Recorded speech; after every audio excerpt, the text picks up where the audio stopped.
um monte de gente que a gente considera interessante tomando Aldol. Um monte de louco que fica ali na porra do celular ou do computador ou do iPad, seja lá o que for. Os pais dão iPad, celulares na mão dos filhos para eles não encherem o saco. Na verdade é isso que eles fazem.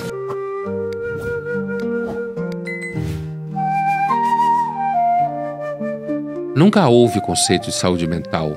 Nunca houve, eu digo, na maior parte da história da espécie sapiens. Na pré-história não precisa nem falar. Agora, durante muito tempo, na Antiguidade, ou mesmo na Idade Média, se achava que aquilo que depois acabou sendo chamado de problema de saúde mental era, na realidade, surtos místicos. Presença de demônios, de deuses. Isso era muito comum. É muito provável que você pegasse um desses psiquiatras hoje em dia que vive de diagnóstico e de medicação, se soltasse ele na Grécia Antiga, na Idade Média, em Roma, ele ia botar um monte de gente que a gente considera interessante tomando Aldol.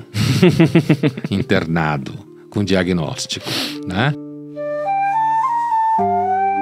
Primeiro, o fato dos pais terem muito poucos filhos, quando tem um só, muitas vezes, é a tendência. E, portanto, a criança não ter irmãos ou muitos irmãos para dividir as neuras dos pais. Então, os pais projetam muita neurose em cima da criança. Espero que os filhos sejam uma mistura de Greta Thunberg com Steve Jobs, alguma coisa assim. Alguém muito descolado em tecnologia, ao mesmo tempo alguém muito preocupado em salvar o planeta, sei lá. E isso seguramente não faz bem à saúde mental desses jovens, né? Uma outra ameaça é a própria existência do mercado da saúde mental. Porque esse mercado da saúde mental, além de arregimentar toda uma rede de profissionais, que eu não estou nem levantando suspeita sobre eles, nem poderia fazê-lo, mas à medida que arregimenta toda uma rede de profissionais que vive disso, a tendência é, evidentemente, como qualquer pessoa que entende da relação entre objeto e comoditização, que isso tende a ser cada vez mais identificado, reproduzido, diagnosticado e, portanto, cada vez mais você tem diagnósticos e remédios e tratamentos, né?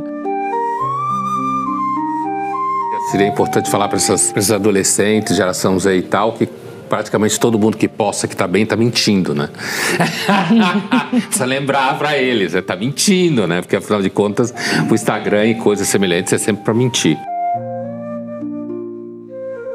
As redes sociais, ela é uma fronteira de etiologia, como se fala em medicina, de estudo de causas, né? As redes sociais, elas são por si só uma grande causa de ansiedade, de depressão, de dificuldades de relacionamento e, portanto, não há dúvida que ela sim alimenta o sofrimento psicológico de todo mundo e dos jovens em especial.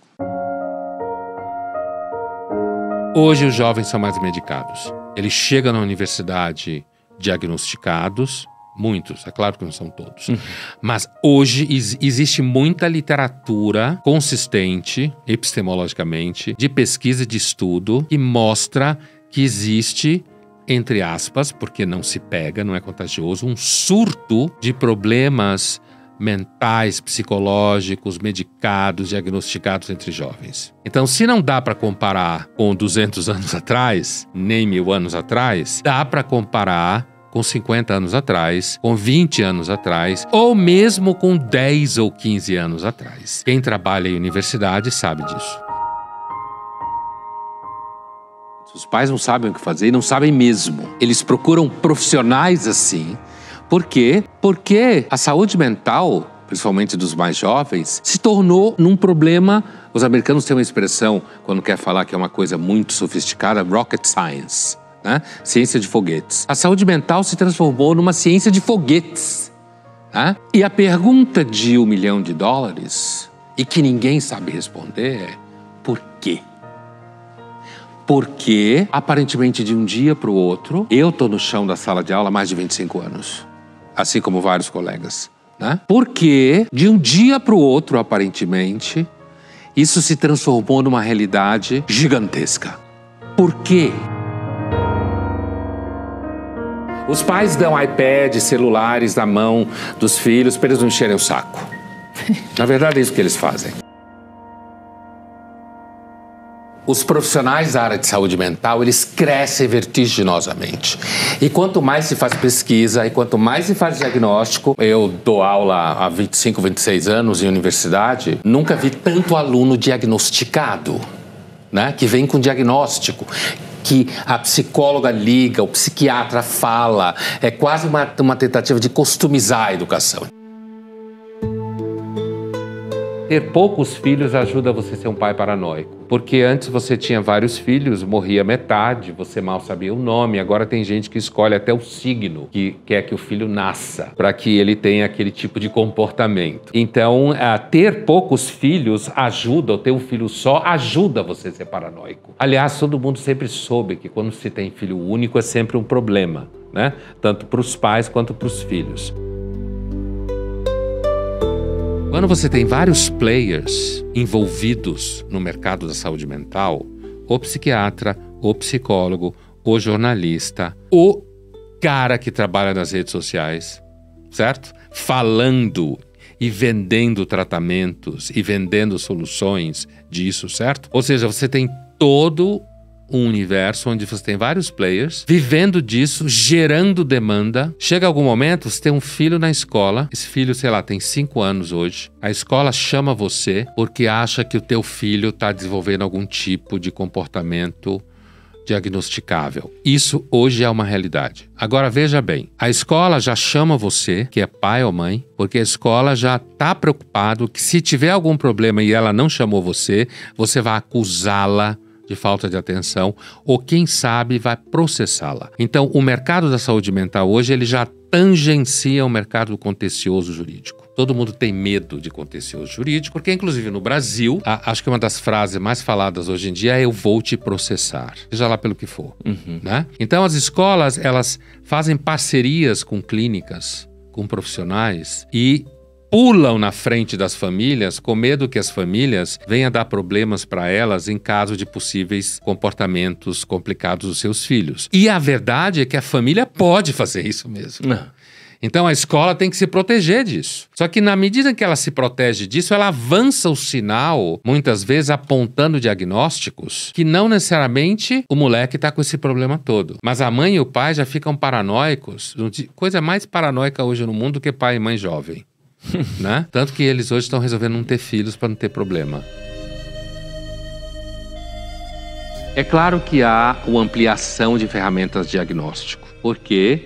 Porque a pesquisa avança. É normal nesse sentido. Você tem uma maior rede de players no mercado da saúde. Ou seja, a saúde mental virou um mercado. E, é claro, você tem profissionais, mais profissionais formados. E à medida em que isso ganha o espaço de mídia, o próprio Frank Furedi, ele mostra a frequência, o aumento da frequência ao longo dos anos 90 até 2001, de expressões do mundo psicológico na mídia em geral, na educação. Você tem toda uma gama de elementos que fizeram, digamos, grosso modo, a saúde mental se transformar em alguma coisa que veio à tona no cotidiano das pessoas. E as pessoas aprenderam a falar palavras relacionadas a ela.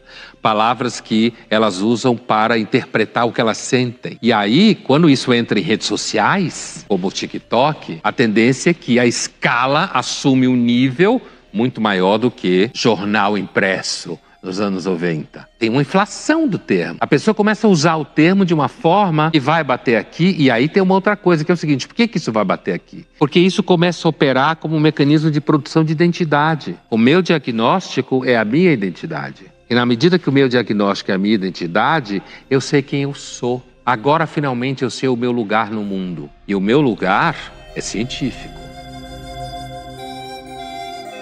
Se as redes sociais é um agente, uma espécie de player, redes sociais é um monte de gente, né? Não é uma coisa só. Se as redes sociais, elas somam ao sofrimento psíquico dos jovens, muito provavelmente sim. Porque, primeiro, a rede social tem uma característica que ela tende a saturar tudo. Então, quando uma coisa dá engajamento, tem tração, significa que tem um monte de louco que só fala daquilo.